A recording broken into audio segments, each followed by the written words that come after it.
Hello and welcome to Local Football Flavor. Today we are going to be talking the New Orleans Saints here with Jeff. And Jeff, we are really excited to bring you a part of the show here today. So let's bring you on and see what is happening here with the Saints. What is the fan base feeling and what makes you the accurate representation to talk some Saints football? Well, the way things are going right now, I'm in a deep depression, so I think I'm an accurate portrayal of the everyday Saints fan. Sorry to hear that. Wow, yeah, things are rough. We haven't dealt with things being this rough for a little bit of time, so did not expect the things that are wrong with this team to be the things that are wrong with the team, and I think that's what just makes it so much harder to take. However, one game out of first place in the NFC South. Gotta love it. Isn't that fun? And Brady looks broken, so there's hope. It's the same story we're telling ourselves up here. You know, Lamar can't complete a pass to save his life. So as long as that's the case, we got hope here. So let's start with that key word there of expectations. What was the expectations that you guys had entering into the season? I think it was probably foolhardy losing Sean Payton and expecting there to not be much drop off. I think every Saints fan expected to go to the playoffs this year, between 10 and 11 wins probably, because frankly, I thought at times, especially in the latter half of last season, I thought the Saints had the best defense in the league. We thought, look, if Jameis isn't throwing picks or a ton of picks, the offense doesn't need to do much to win games. So I think that was the expectation coming in. Dennis Allen, the D coordinator, getting promoted. Basically, the whole staff stays in place. You figured this team, which had historically bad luck with injuries last year, you figured they're not going to have that happen. Kind of happening again. Yeah. But you figure that's not going to happen. They beefed up the receiving core, which was a big weakness. They got Andy Dalton as a backup instead of Trevor Siemian, which is a big upgrade, frankly. Is it? Because yes. Oh, yeah. No, it is. I don't know. I just watched Dalton throw that game away for you guys on Thursday. I'm still sad about that. He made two terrible, inexcusable passes. And, yeah, he doesn't make those two mistakes. The Saints, score-wise, would have won the game. You know, you never know how things play out differently. But one thing he's done, you know, it's hard to judge Jameis Winston because he fractured 4 vertebrae in his back in week 1. So it's hard to judge how he was in week 2 and 3. He was god-awful, but you wonder if he was somewhat affected or limited by his back. He also had an ankle injury going on. Andy Dalton stepped in, and the Saints have been, I think, the second highest scoring team in the league since Andy Dalton's taken over. He's made a few mistakes. The biggest ones were, frankly, this last week against the Cardinals. But the offense is clicking, and you know he hasn't had Michael Thomas on the field at all. Jarvis Landry played very little in one game, the game in the UK. Frankly, he went up against the Bengals. Chris Olave was also out that game, so he basically had a worse receiving core than the Saints had last year with stalwarts like Marquez Callaway, Traquan Smith. Keith Kirkwood back to the Saints. You know, he was the number 3 receiver that day. So I've been impressed at how much the offense has produced. You know, it's been the number 1 rushing attack, but still, he's the one pulling the strings. He's completing some important third down passes. There's a quarterback controversy right now in New Orleans among the fans, and everyone's split, frankly, 3 ways at this point. Yeah, so on that, I mean, obviously a big part of the rushing game is the fact that you're letting a tight end - quarterback - Captain America run for 100 yards all the time. So what is the Taysom Hill in the post in this new regime's mindset? I mean, right now he's in essence pretty similar to what he was when the Saints had Drew Brees under center. Except they don't have Drew Brees under center, so I think they're willing to take the quarterback off the field and put him back there a few more times per game. It was rough. I mean, I've loved Taysom Hill, and his run packages just work. You can say, oh, it's too predictable. then why has he never averaged below 5.3 yards a carry in his career? And he's not a super fast guy either at that note. Well, but it works. Exactly. So that's my point. It's all that matters is it works. Now, it was real hard to grin and bear it sometimes when you're taking Drew Brees off the field for a play and giving a snap to this guy. But when it's Jameis or Andy Dalton, you're kind of happy a little bit, like, we're probably not going to throw an interception on this play. But in fairness, Taysom Hill, 7-2 as a quarterback starter on this team the last 2 years. He has gotten better as a passer. And I think a big critique, I don't think Sean Payton gets critiqued enough for when he started Taysom Hill. The offense wasn't great, but he basically tried to make Taysom Hill be Drew Brees with some Taysom Hill designed plays mixed in, as opposed to making it a similar to what you should be seeing with Justin Fields. Just one read, maybe two, and then go. That's it. You're not looking for 5 through all your progressions. You're a running quarterback. If this guy's not open, that guy's not open, just start running. And they never really did that. He was trying to sit back in the pocket and force things. He took a lot of sacks. He had some fumbling issues.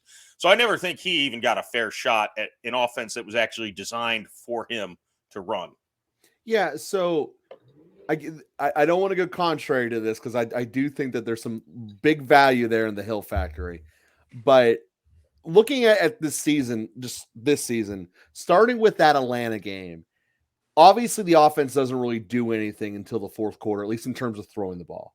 And it seemed to me watching that from the coach's tape that every time Winston kind of got in a little bit of a rhythm, they would pull it in for one of those packages, and then he would just be 3 more incomplete passes. And it felt like it was chopping up his rhythm too much, almost like a pitcher when they're pitching a no-hitter. If they sit too long in the dugout, they just can't get it back. Sure. Now, that's probably a mental cue on Jameis there, but at the end of the day, it still is something that you're controlling as an offense. So is that an accurate assessment, or is that just an outsider being completely wrong? I'm not sure if it's inaccurate. I'd probably have to look. Jameis hasn't had, because Taysom Hill was banged up a lot in the beginning of last year when Jameis was starting. So Jameis really hasn't had the Taysom Hill factor all that much while he's been playing quarterback. I do know what you're saying, and I do think it's a mental thing. I think Andy Dalton shows none of those same side effects, which is kind of why I think it just seems smoother, because Dalton can go out, let Taysom run 1-2 plays, come back in and complete a 3rd and 4 if he needs to. Well, I mean, Dalton's experience. He's had experience with a team for a long period of time, hasn't really had a long history of injuries, hasn't had media backlash, hasn't had people in his ear saying, oh, you got to be the best there ever was. And it just seems like, because I'm with you on that, Jeff. Like, I like Jameis Winston, and I think he's a talented quarterback despite his interceptions. And Andy Dalton, that game against, Arizona was just trifling. It was just, I couldn't believe that he threw those 2 picks, and they both got returned for a touchdown. But when I look at this team, one of the things that I want to touch on, in addition to Andy Dalton and Jameis Winston, is how all of this is affecting Alvin Kamara. So, like, when I see the Saints, and when I've seen the Saints over the last couple of years with Sean Payton, is that he's known how to use his weapons. He knows the talent that his weapons have, and he uses them in such a way that they're playing for a win and not playing to lose the game. And so when I look at this team, how it's set up right now, and like I said, I don't get a lot of coverage up here where we live in Pittsburgh, but the Saints are one of the teams that I follow. It seems to me that, like, he's just not being used efficiently. And if he could get going, do you see an offense either led by Taysom Hill or led by Andy Dalton or led by Jameis Winston? Do you see that being something that's even possible with this head coach and with this new regime? Yeah, I would say even going back to last year, Alvin Kamara was underutilized out of the backfield. I think he had his career high in carries last year, which he's a great running back as far as just pure hand of the ball, let him run. But he is another level athlete when you get him out on choice routes against a linebacker, get him out in space, get him the ball. He breaks tackles consistently. You know, that one critique on Jameis Winston is he didn't do a good job getting Kamara the ball out of the backfield. His very last start last year before he tore his ACL, Kamara had over 100 receiving yards, and it's like, all right, maybe they're figuring it out. This year, it hasn't really happened. It's gotten a little better with Dalton. Kamara also had some injury issues the first few weeks that caused some problems with the rhythm. My biggest qualm with the coaching staff, a great example, honestly, talking about utilizing your weapons. The Saints right now, their two biggest weapons. You want the ball in their hands, try to put them in space, and they'll make something happen. Kamara and Taysom Hill. When they're on the field, they make things happen. They had a 1st and goal at the 8-yard line. No Kamara or Taysom Hill on the field. 2nd down, they throw a swing pass to Mark Ingram instead of Kamara. That's just stupid. Yeah. There's no and 3rd down. I think they both came in, and neither one of them got near the ball. But yeah, they're not using their weapons as much as they should. I think there was a big critique in the Cincinnati loss that Taysom Hill had such a big week the week before. He only had 15 snaps in that game against Cincinnati. They kind of made him a non-factor for no particular reason, frankly. There wasn't. The Saints were leading that game the entire game. You know, it's one thing if you're down 14 points and you're trying to come back, Taysom's going to lead a run-based offense. When you're leading the game from start to finish until the last 2 minutes, Taysom should be seeing the field a lot because, again, he's shown the last few weeks he can beat you throwing the ball, too. He had a 40-something yard completion against Arizona on Thursday night. And putting that on film also makes keep a safety deep and gives you one less guy to block on that QB power. So, even if you're keeping Dalton in, the one thing that's true with Taysom Hill is that he actually can block. You know, like he's a decent blocker on the outside, especially when you compare him to, I mean, let's face it, I don't think Michael Thomas ever thrown a block in his career. You know, like why wouldn't he be out there just for that? You know, the decoy. He can do everything. He really can. He you know, I made the joke on, you know, amongst Saints Twitter last week when Kyler Murray was, you know, breaking loose. Someone's like, we need to put a spy on him. I'm like, I vote Taysom Hill. Let him give it a shot. Yeah, I mean, quite frankly, he's probably the perfect person for it. Yeah, he's proven on special teams he's a good tackler. I mean, he literally does everything. I mean, this is a guy who caught 6 or 7 touchdowns back when Drew Brees was playing quarterback. I think it was 2018 or 2019. Yeah. You know, so he's legitimately got chops as a receiver too, even though this year they haven't used him much at all in that area. He can do everything. You know, I think it's when it doesn't work, people love to pile on, and a lot of that's because Sean Payton, I think, made a little too much, calling him the next Steve Young and stuff like that. So people love to pile on when something he does doesn't work. But just looking at his stats, it just, you know, make me crazy every week to see what he's done across the board. But it's not even looking at his stats though. Like that's just like one piece of it. It's like when you break down and you look at what he's doing on the field, like Joe and you were saying, he's not the fastest guy in the world, but he's incredibly smart on the types of decisions that he's making. And even as a quarterback, like I wasn't a big fan of him being the starting quarterback, and Joe will tell you that. But the weapons because I felt like he was better utilized at different positions on the field rather than quarterback. I felt like if they would have brought in a quarterback and used him in the way that they're using him now this year, that would be way more effective than having him behind center, you know, 30, you know, dropbacks, 30 passes, whatever. But he's the ultimate weapon. and to have him on a team with Kamara, with how do you feel, and what's your gauge of, you know, all the people that you've been talking to that are Saints fans about 2 weeks from now, 3 weeks from now, where this team is going to be when it's perceivably healthy and the safeties back on defense? What's the sense that you're getting that this could turn around? Because like you were saying at the beginning, they're only one game out of the lead in the NFC South. Mm-hmm. You know, it's this week we keep calling it the mini bye because you played Thursday, you get a week and a half off. And I think among Saints fans, there was an expectation. The Dennis Allen regime's been very secretive of injuries, very cloak and dagger with all that stuff. For instance, Michael Thomas, we were told it was a minor toe injury and it wouldn't be long. Well, it sounds like he's still not coming back. He got hurt in week 3. This is a guy who missed almost 2 full seasons because of an ankle sprain. So we're a little bit touchy when it's like, oh, it's a toe injury. It's not going to last long. Well, now it's like a month and a half. Are we ever going to see him on the field again? That's a valid question. Well, and the Saints also have the fun. They do this fun thing where they collect their injuries in one specific position group. So the wide receivers and cornerbacks just wiped out, right? The game against the Cardinals, Chris Harris, who we signed, was good back in the day, but is pretty washed up at this point.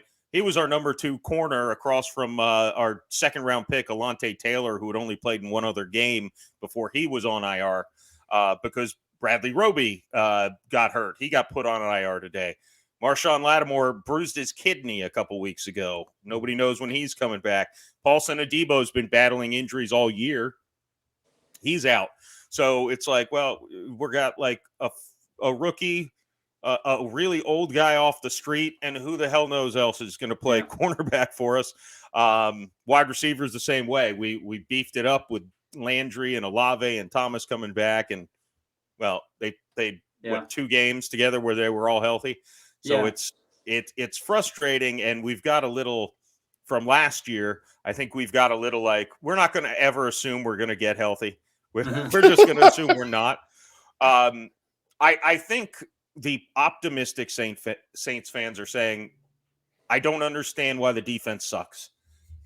Even with the secondary health issues, Tyrann Mathieu has played terribly this season, by the way. Big free agent acquisition. Terrible. Why aren't they stopping the run? This has been one of the best run defenses since Demario Davis joined the team 4 or 5 years ago. Davis has moments where he's getting caught in the wash a lot more than he ever has in the past. Pete Werner, his second-year linebacker playing with him, completely outshining him on defense. Marcus Davenport has actually been healthy this year, only has half a sack. Cam Jordan, you know, he'll get a couple sacks here or there, but he hasn't been super impactful. It's really the healthy guys that are not producing at the level that we expected. So there's some hope that maybe the defense figures out and catches fire the way that, I mean, the defense has led this team for the last 2 full seasons. And it's a shame now you're actually talking about a team that has the 3rd highest offense in the league. And that's still what's getting talked about the most, even by myself, frankly. But the defense, which is 31st in the league in average points allowed, they should be the ones that are really having to answer the question of what is wrong, because if you hold teams under 30 points a game, you're 4-0 the last few weeks, and we're not. Well, Joe and I did talk about that on one of our latest fantasy shows. I believe I looked straight in the camera and I said the Saints defense is just not good.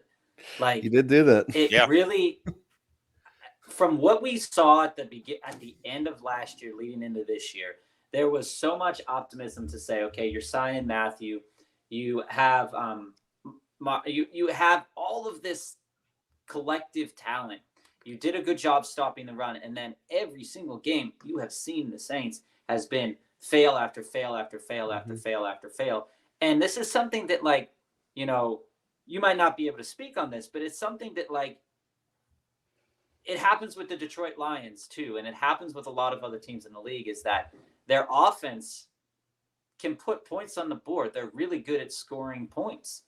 Not Detroit recently, but with Amon-Ra, and the defense is just too bad. Like,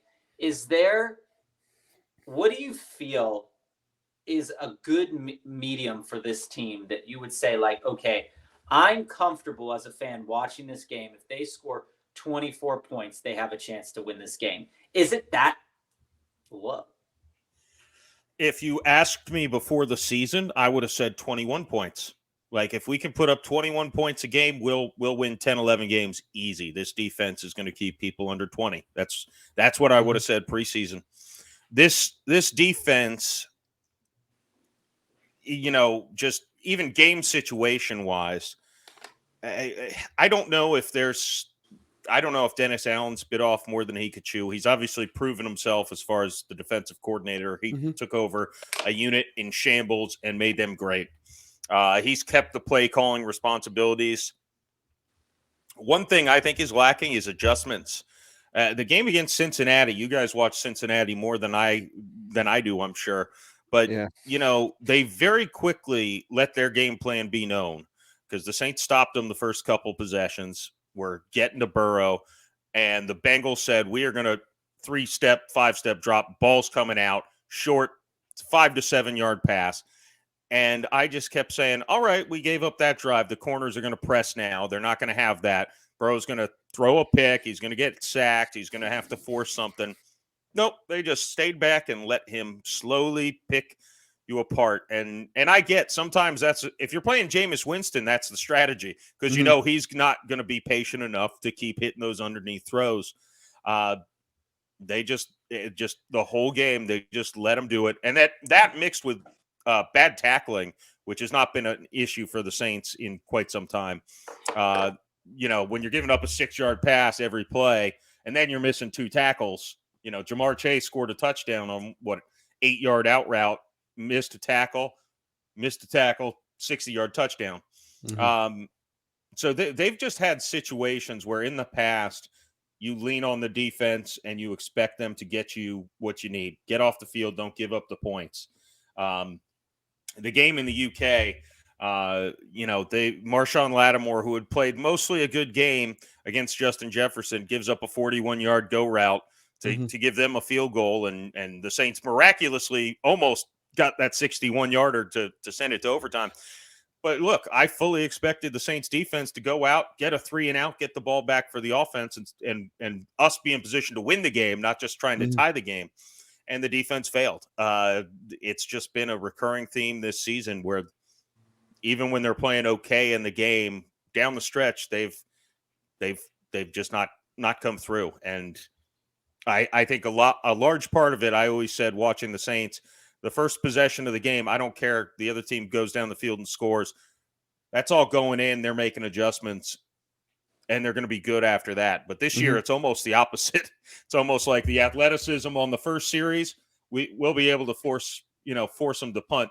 From then on, they're just going to know what we're doing and just pick us apart the rest of the game. That's how it feels here.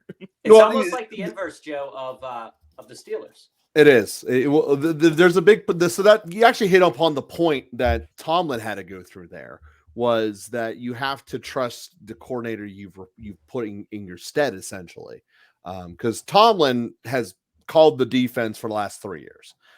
So he had to learn, and 2 years ago it was really ugly. And what he learned was how to do those adjustments. So he's still the one predominantly calling the plays, but he's getting in his ear essentially the recommendation. So that's something that I know Tomlin went through. And he's a Hall of Fame coach, and it took him that long until he wanted to call the plays. Part of which was he didn't like what the coordinator at the time was doing, and lo and behold, at the end of that season, that coordinator didn't come back. But I think he liked calling the plays so much he just didn't want to let it go, and that's you have that right when you're going to get a gold jacket one day. But I think it's much easier to call offensive plays as the head coach than the defense, because the offense, you're always inherently setting the tone. No matter how much the defense says we're going to set the tone, the offense really is in terms of trying to lay out the game plan of it.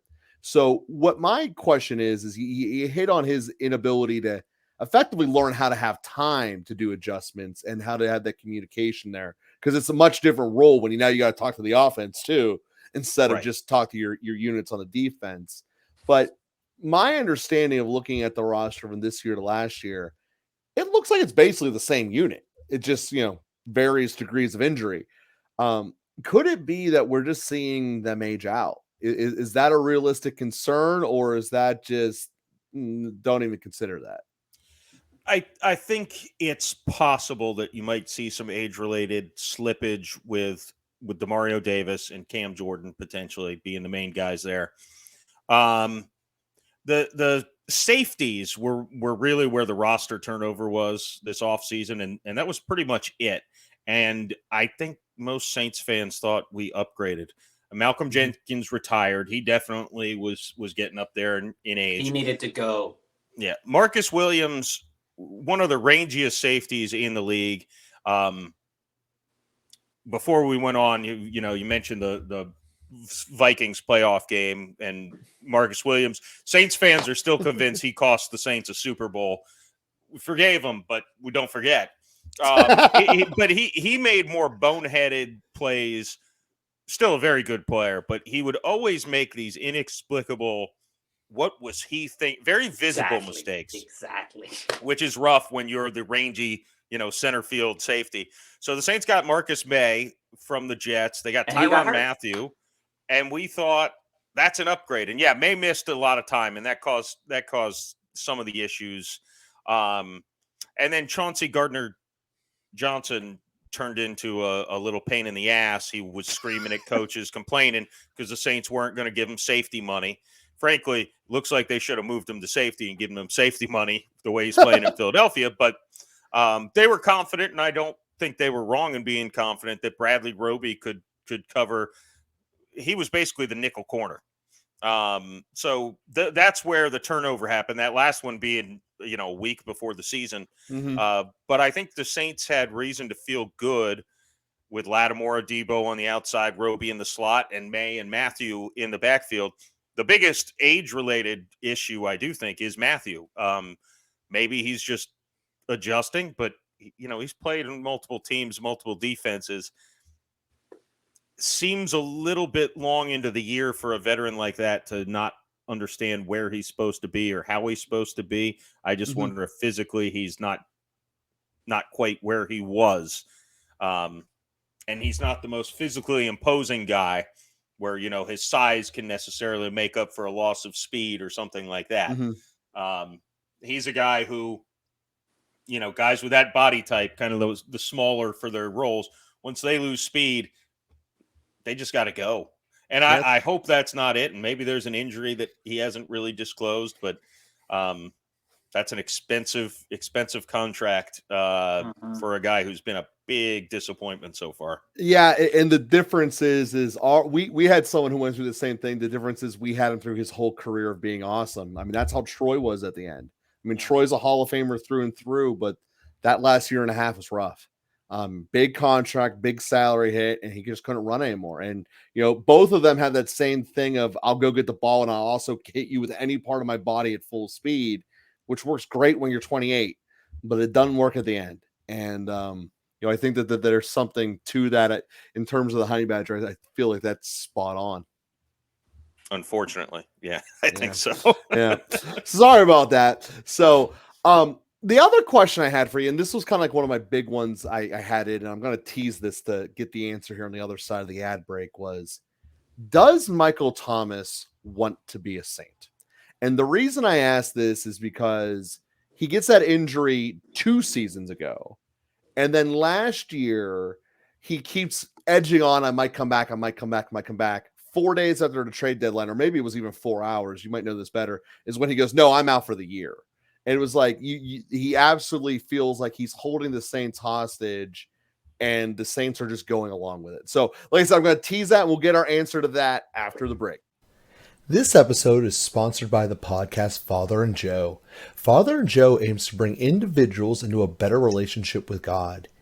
Each episode discusses an element of the human experience that we all can relate to, as well as questions about faith. What are indulgences? What's going on with purgatory? Why can I mentally grasp the concept of God, but I don't feel him in my heart? During each episode of Father and Joe, we are invited to enhance our relationships, and in doing so, we will improve ourselves and society. Download Father and Joe every Tuesday. So we thank you for watching this episode of Local Football Flavor. We know there's a lot of different things you can be doing with your time, so we appreciate you either listening or watching us in whatever way you're digesting us here today. So we here at the episode want to try to request helping us out in one of three different ways, because all three ways will help us. First is the analytics. If you can either click like or subscribe on whatever platform you're watching us on, it makes a tremendous difference, as those algorithms kind of control what our popularity will be, and you, our listeners, are the only one that can help us win those analytics games. So by clicking like and subscribe, it makes a tremendous deal for us, and leaving reviews and comments help tremendously as well. So that's what we ask as you as a listener to do. If you're interested in the show and you'd like to be a guest on the program, please reach out to us. We love talking to people, and it's our conversation about your favorite team, letting people know what's really going on that the national media normally misses. So we would love to have those conversations with you. And the third way is the sponsors. As you've noticed, we've already had some sponsors reach out to us here. You can see one down here in the corner. You can easily be in the scroller along the bottom, having your own personal message, as well as all other fun things like controlling the jersey I'm going to wear, or that little teddy bear behind me can be one of your team logos things. You can make me wear a stupid cheese head if that's what you want to do. All of those things are available by reaching out to us at localfootballflavor@gmail.com. We thank you guys very much for being a part of the show. And now let's resume to today's episode. Yeah, Jeff. So Michael Thomas. Whew. Yeah. So to sum up the saga, 2020 week 1, the Saints are beating Tom Brady in his first game with the Bucs pretty handily.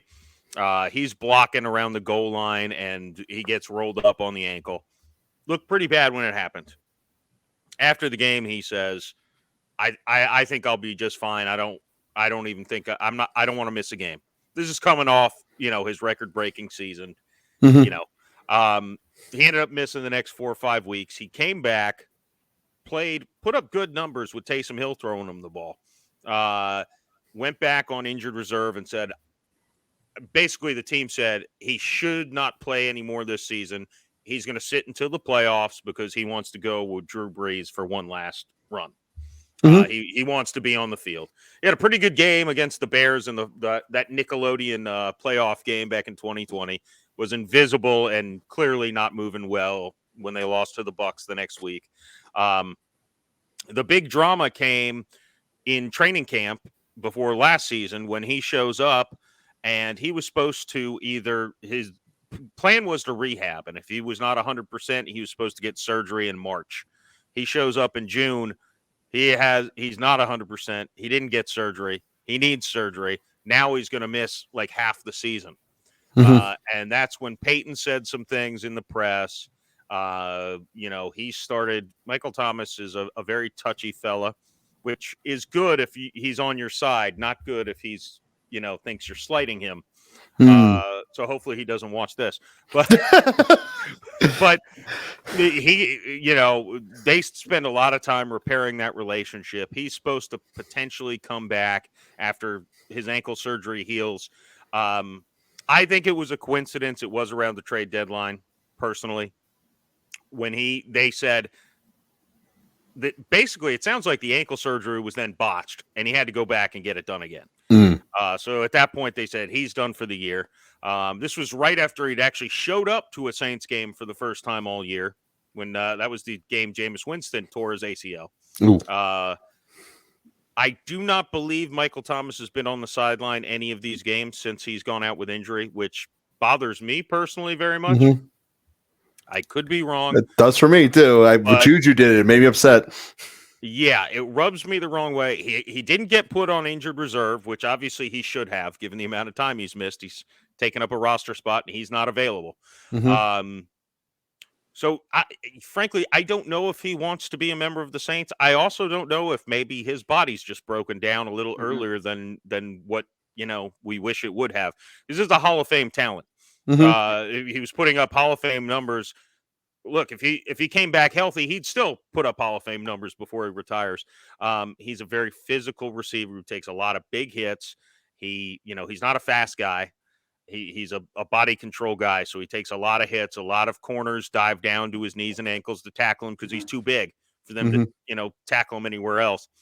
So I'm afraid that maybe he's worn down a little bit, and he's just not capable of recovering the way he needs to keep playing. That's my concern with him specifically. I don't know if he wants to be here or not at this point, because I'm sure, nobody knows more about what people are saying about Michael Thomas than Michael Thomas does. He spends a lot of time prowling the internet to respond to trolls, which was great when he was setting records for catches, but not great when he's never seeing the field for months at a time. Well, it can't be good for your psyche doing that. Yeah. You're because of a no-win position. Yeah. To your point, Jeff, the thing, and going back to Tyrann Mathieu too, I'm not sure. I want to look up and see when Mathieu entered the league. But he's been in the league since. Wow. Oh man, how long has he been in the league? That's a long time ago when he was at LSU and threw that ball out of bounds as he was crossing the goal line that they didn't call. That was a long time ago. I'm looking at his career here, and he's been in the league since 2013. Yeah. Michael Thomas has been in the league since 2016. So what I'm trying to get at here is that, okay, we know Michael Thomas as fantasy players and as Saints fans was amazing, incredible, Hall of Fame level talent before the injury. But we know injuries can really mess with a guy. They could come back even stronger, or they might not come back at all. So the thing that I'm worried about is I don't want to have the fear of missing out, right? I don't want to have FOMO about Michael Thomas here, but it feels to me, and you can give me the perspective a little bit better, but it feels to me that they need to go in a different direction and solidify and go and get some players that will complement Olave and not have to deal with Marcus Callaway, Traquan Smith, Shaheed, and like all of these. Sometimes they put a guy on the field that I'm like, who is that? I have never seen that guy's name before. Did they just sign him literally like right off the street before the game started? And it's something that like I feel like Kansas City does too sometimes, is just like solidifying the position is so important, particularly when they're in so much flux at quarterback, is that having guys on the field that are healthy and going to play, to me, sometimes trumps the potential Hall of Fame talent that's sitting on the bench being injured. So like, what do you feel about that? Do you feel like the Saints just need to move on and find a guy that's the future rather than working with a guy that was the past? Yeah, I think like Michael Thomas showed in week 1, I think his ability is still there when he is on the field. He still has probably the best hands in football. He still has that body control. He can still body defenders up and get open. But again, if you're going to do it 5 weeks a year, here's part of the problem with moving on from him: his contract. Is anyone, what are they going to get for him? They're probably going to have to eat a lot of his salary. This is a team that, always is above the salary cap every year. And they're masterful about, the salary cap. Yeah, that's just a suggestion. But yeah, just push that bucket down the road. Yeah, but it's really hard if you've got a guy who signed a $100 million contract, or I think it was 96 for 5 years. It's hard to move on because, usually when you end up trading that guy, especially when you've restructured his contract, you're now going to take too big of a hit. So I think they're kind of tied to him financially. I don't have the contract in front of me, but I doubt they can move on from him just from the salary cap. Now, moving on from him as far as assuming he's your number 2 guy or your number 1 guy, which was what they assumed. That I think they might need to look into doing. You know, they don't have a first round pick this season. Not unusual. Yeah, I think they should be looking for a young receiver because, Well, you know, get them on that. Dallas's first round pick when Sean Payton becomes their head coach. Well, we're a lot of us Saints fans are assuming we are going to have a first round pick because of that, whether it be from the Chargers or the Dolphins or the Cowboys. Don't let him come to my conference. He actually could make Herbert into something elite as opposed to a coach who's destroying him.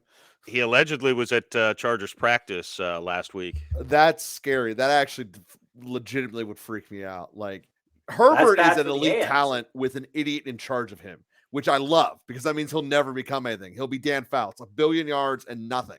Dan Marino, we can live with that. Peyton can make him win. That could be a problem. Well, I don't want that in the AFC. The rumor is that's where he wants to go. Peyton wants to go. Well, if I was Sean, I'd rather go there than Dallas. I can tell you that. Obviously, Los Angeles. You know, yeah. I think he rightfully so. I think sometimes he gets a little. He was a little butthurt about how much love Sean McVay got. You know, and I think he rightfully so got a lot more press than he should have because A, he's young and good looking, but B, Los Angeles, huge market. So I think Sean might want to try things out in one of those big markets where he could be not just a local legend and superhero, but a national figure. And yeah, the Chargers have a lot of weapons on that. Like, who wouldn't want to go coach Herbert? Yeah, I don't want someone who's actually smart at calling an offense and when to punt to actually be in my conference. I want him to stay in the NFC because he is a very good coach. There's no way around that. Joe, I really need to ask this question to Jeff right now on the topic of superheroes here. And it's going to be hard. It's going to be hard to say, you know, knowing our conversation about Taysom Hill and how good he is. Is the quarterback that's going to be on this team 5 years from now, is it currently on the team? No. I do not think. Really, the only option there would be Jameis, and I don't personally don't think it's going to work out. Is he ever playing again? Well, you know, he might be playing Sunday. All right, man. Yeah. The Saints have been tight-lipped about that every week Joe too. has him on his fantasy team. That's why he's asking. Yeah, I don't get why you're making him your emergency third-string quarterback. If you have a broken back, like. That's the part I don't understand. How does broken back not equally or instantly equal IR? I'm not sure. And there's conflicting reports. Some people say it should be healed within 6 weeks or so and all good. Because they're small fractures. It wasn't it was just a pain tolerance thing, allegedly. I don't know. There are other people who said this is a thing that's going to linger all year, so he's never going to be 100%. My son, I'm driving from school. He's like, we can beat the Raiders. I'm like, sure, we could, but I don't even know who the heck's going to be the quarterback. So I have no expectations. You know, there's a little bit of a Twitter war between Saints fans who I think the majority want Jameis Winston. I think a lot are like, well, if he's not 100%, let's stick with Dalton because the offense is seeming to work better. Mm-hmm. You know, but Dalton, obviously, he's not going to be in the league in 5 years. No, he's not. Right. Taysom Hill might be on the Saints roster in 5 years, but certainly I don't expect him to be the starting quarterback unless in an emergency situation. Yeah. You know, so no, unfortunately, I do not think the Saints have their quarterback of the future on the roster. And the reason I asked that, Jeff, is because, you know, as we've been talking about wide receivers and we've been talking about like talent or turnover on defense and aging out, and when I think of the constant carousel of quarterbacks, particularly when I look at like Cleveland or Carolina or teams like that, where the quarterback is constantly in flux, rhythm is really important in the NFL, and it's something that, like Joe said, when they take Jameis out to put in Taysom Hill, it really screws with Jameis's rhythm as opposed to Andy Dalton. So basically what I'm trying to get at is that, like, are there some hidden gems here on the Saints roster other than Taysom Hill, Olave, and Kamara that if they didn't have an influx quarterback situation the last 2 years, that we could be looking at saying, oh, hey, Marcus Callaway is just as good as X, or, Shaheed could be just as good as this guy, rather than waiting on Michael Thomas. And, like I was saying, I'm more so not moving on from Michael Thomas on a contract, but saying, hey, we're not going to rely on him coming back, but like, he knows the offense and all this other stuff. But like, what do you think about that? That is there a guy on the roster today, knowing that it's not the quarterback, that would benefit from a not influx quarterback situation every single week? Because like, if I don't know who I'm playing with, I don't know what's going to happen. So I don't know how to prepare. Yeah, I think the name that comes to mind offensively is probably Juwan Johnson at tight end. He was a wide receiver out of Oregon, big body, little slow for a receiver. They had him bulk up, play tight end. He caught some touchdowns last year. He has a couple touchdowns this year, 202 yards receiving. He's a guy who Dalton's used a lot more than Jameis Winston has. So he's a guy who I think, as far as tight ends go, he could be one of your better. He's got a similar skill set to a guy like Gerald Everett, I would say, or Jared Cook, before he decided to fumble away the playoffs. You mentioned Rashid Shaheed. He has 2 touches on offense and 2 touchdowns in 2 weeks. He's a guy. Why not give him the ball a little more then? I think they will. They got him, undrafted free agent, paid him $200-something thousand to sign with them over other teams. The Saints have always had a program of like a return man program for small schools. That's where they got Deontay Hardy, who was so good for them, and made some plays on offense for him. But he's 5'6", 165 pounds. Problem is, he gets hit a few times and then he's gone. Shaheed, normal sized receiver, moves like Deontay Hardy. Maybe not as quick and sudden, but just straight line speed. He's just as fast, if not faster. So, yeah, I don't think he's maybe polished enough to run a bunch of different routes. But he can work on his route tree, and he's a guy who should definitely be getting the ball in space as much as possible. He's fast. So obviously, when I think of the Saints here, there's to me the 3 players who in space: Kamara, Shaheed, Olave. It seems like you build a pretty decent offense around your top right, your top left, Kamara, your everything else. But none of the, I guess Olave is now, but none of them are really getting the volume that like would justify their talent. And part of my question is why? Is it because Peyton isn't there and Peyton really was the offensive coordinator and the new guy doesn't know how to do it, much like I suspect Kansas City will be when Reed inevitably retires? Or is it just we're going in a different direction so I don't look like Peyton? This has my footprint on it. I don't think it's that, because Pete Carmichael's the OC, and he was the OC for Sean Payton pretty much the whole time. He only called plays the 1 year where Peyton was suspended and the 1 year where he broke his leg in the middle of a game. I think he let him call the plays the rest of that 2011 season. So I don't think he wants to necessarily differentiate himself from Peyton. In fact, he refused to interview for the head coaching job and actually stepped down from offensive coordinator. And then they couldn't find someone they liked better, so they begged him to come back. So I don't think he is out to make a name for himself or anything like that.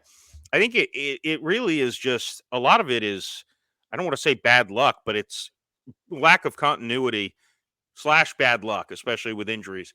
Kamara gets hurt, misses a game, comes back, has a fumble that basically was the difference in the game against Carolina. He shouldn't have been playing. Then he couldn't continue playing. So that, his numbers are a little affected from that. Chris Olave had the concussion. He's had different guys throwing him the ball. I think it's just, they can't, for the last 2 seasons, they can't field the same team week after week. I went on a rant last year saying this strength and conditioning staff needs to be overhauled. There's like a problem here. Yeah. Well, look, a few weeks ago, there was a stat that said these are the teams most affected by injuries this year. And the 4 teams this year were the Ravens, Titans, Niners, and Saints, which were the same 4 teams from last year. Yeah. It's like, what are we doing here? Like, clearly there's a problem in these organizations, be it how they practice. I think the Saints are the only one that switched head coaches. But in essence, it's a similar same program. Obviously, you've got issues. I've thought for years the recovery time is actually the problem with the Saints players. The injuries, you bruise your kidney. That's a freak injury. Olave getting his head slammed in the end zone, concussion. That happens. Even a turf toe for Michael Thomas. It happens. But why? Now, Olave only missed 1 game, but why do the other guys take longer to recover? From Jarvis Landry, a sprained ankle, he's basically missed 4 games. Why there's something in their recovery process. I think I have no proof, no inner working. Well, the only thing that I can think of that you guys have in common, and I don't know enough about altitude to know this, is that those are all 3 sea level places. So is there something about being at a different altitude where human beings just have a sweet spot of healing? Because I know you can get too high because people don't recover in Denver. They get sent down the hill to go when they get injured in Denver. But is there something to that? Of course, then conversely, then why isn't Miami and Seattle and LA always hurt? So that's probably a stupid thought. But that's the only real quick thing I can think of that combines those 4 cities. It has to be something in the way that they draft is how I would assume it. Their medical staff must be more lenient or just not aware of certain things when they bring people in. I mean, that's the only logistical thing. But it's the thing though, too, Joe and Jeff, that if you're realizing this year after year after year, get rid of them. I mean, I can't. Yeah, that's actually our first interview was with the guy with the Giants, and that's what they did. And the Giants aren't on that list anymore. They actually overhauled their training department. Because I remember that LaMonica said that. Yeah. And you can see it that like even this year, like the guys on the Giants that are having the problems, Kenny Galladay just sucks. And Kadarius Toney is, is who he is. And, we're not big fans of Kadarius Toney, but like, when it comes to injuries like that, and I keep seeing the same names on the injury report, like seeing Michael Thomas 2 years in a row. Okay, Michael Thomas. Okay, here we go. Seeing almost the same defensive players. Okay, all right, you haven't recovered fully. Like I have like nerve problems in my back, and if I'm Jameis Winston, I know I'm not coming into the game. Like the fact that you even have to say like, oh, he's questionable. No, he's not questionable. He's just not playing. Like, what kind of head games are you trying to play as a staff and as a coach that you can't just say Andy Dalton is the starting quarterback and then Callaway, Shaheed, and Olave are practicing with him all week first team, and you go, we have a game plan now. We're not really struggling. We have 3 offensive weapons. They fit in. Here's the thing. Like, that's got to be infuriating on a week-to-week basis. It is. It is. And it's, if anybody's going to know about, you're not quite in the same boat yet, at least, but if anyone's going to know about having stability for such a long time with a coach and quarterback, and then, I mean, you mentioned franchises, that move people in and out constantly are the ones who are always shuffling quarterbacks. Same with coaches. Teams that fire their coaches don't, you go through a hiring process to hire your coach and you get rid of them after 1 year, even 2 years. It's like, then you clearly are saying you don't know how to hire a coach. If that's unless you hired Urban Meyer, because that guy had to be fired. Well, yeah.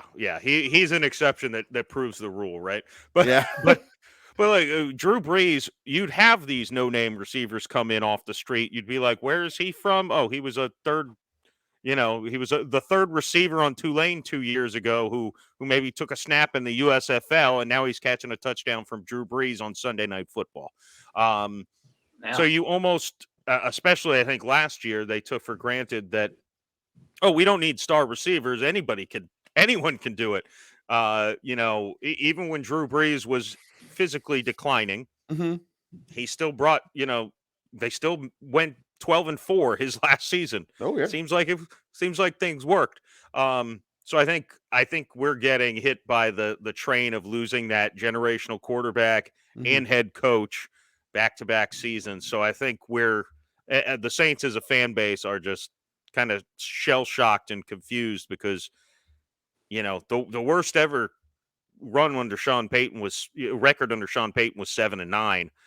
And frankly, if we go 7-10 this year, we might win the NFC South. So. You might, because Brady can't complete a pass. So on that question though, but that you're going with Brees here, and I do this just because it would make Bob so happy.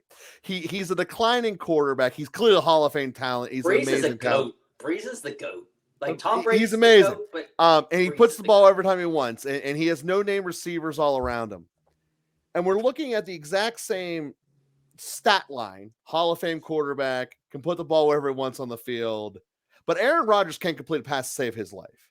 So at the end of the day, when everyone says that Aaron Rodgers is so much of a better quarterback and should always be ranked third overall and definitely ahead of Brees, how do the Saints fans address this? Because to me, this is case in point that Brees is miles ahead of Rodgers. And just I wanted to address that before we got off. Brees is better than Aaron Rodgers by a whole earth-shattering 27 bajillion miles. Like it's not even close. I obviously agree. Look, you give me a couple drinks at a party and ask me what I think Drew Brees versus Tom Brady. I'm going to give you a breakdown of why he's better. Fair enough. Well, one thing Drew Brees has that no one else has. Rodgers is closer in this regard, but Tom Brady's never had a bad defense. Drew Brees had many years with record-breaking bad defenses. Oh yeah. The biggest example of that, I still remember this game in 2015 where Brees tied the touchdown passes in a game record. He threw 7 touchdown passes against the New York Giants. That game ended after a punt return and a face mask. They kicked a 50-yard field goal as time expired to win that game 52-49. I don't want to talk about it, Jeff. I can't. So he throws 7 touchdown passes and still they have a last-second field goal to win the game. Wow. That is Drew Brees's. The last game I went to in New Orleans against the San Francisco 49ers, a great game. Drew Brees leads a touchdown drive down the field to take a lead 46-45 over the Niners, and the defense, 4th down, gives up a 40-yard pass to George Kittle, who breaks a couple tackles. They kick a field goal as time expired. Drew Brees scored 46 points, led them to a last-minute touchdown drive, and still lost the game. And that's just Jeff. His career, man. It just if he had Brady's defenses, he would have had 12 Super Bowls. That's he would have lost the 4. Well, it also, if Brees is there, they might have handed that one off to Marshawn out of fear. That always could have happened too. Yeah, you didn't want to give the ball back to Drew. No, you didn't. You didn't. So, all right. So one question we ask everyone here as we get towards the end here. If there were one thing that you could do with either the NFL or the Saints as an organization, you have full power, one thing, what would you change? Oh, man, I would like to change Michael Thomas's DNA so he could heal quicker. I mean, do we get superpowers like that or something more pragmatic? I mean, that can be that's an extent that you want to go more pragmatic. That's a choice too. But I'd like to get 6 more years of prime Drew Brees. Yeah. I would have liked prime Drew Brees with the last 2 years of Saints defenses before this one. With a side of Michael Thomas superhuman DNA. If you're talking time machine, it's just if you could have given Brees just a little bit of help defensively, how many Super Bowls he could have led the team to. Just a little bit of help. It's always the the big regret as far as looking back is 2017. You have the Minneapolis Miracle where one rookie safety cost your team a chance to go to the NFC Championship game. The next year was the no call, where I cried. The referees literally took the Super Bowl away from the Saints. And they also robbed the NFL because it would have been Brees beating Brady in the Super Bowl. I think Brees would have retired after that game. Yeah.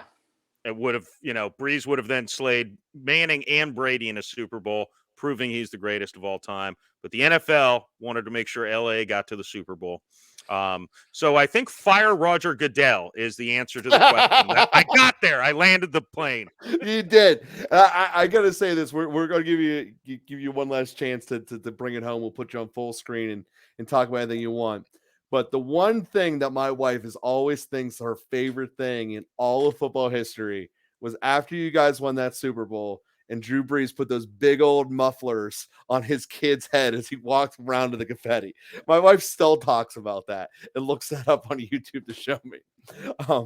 Love the Saints in that regard. But yeah, we want to give you a chance here, Jeff. If there's anything that you want to discuss, we're going to make you full screen here and get a chance to say what your stuff. Yeah, man.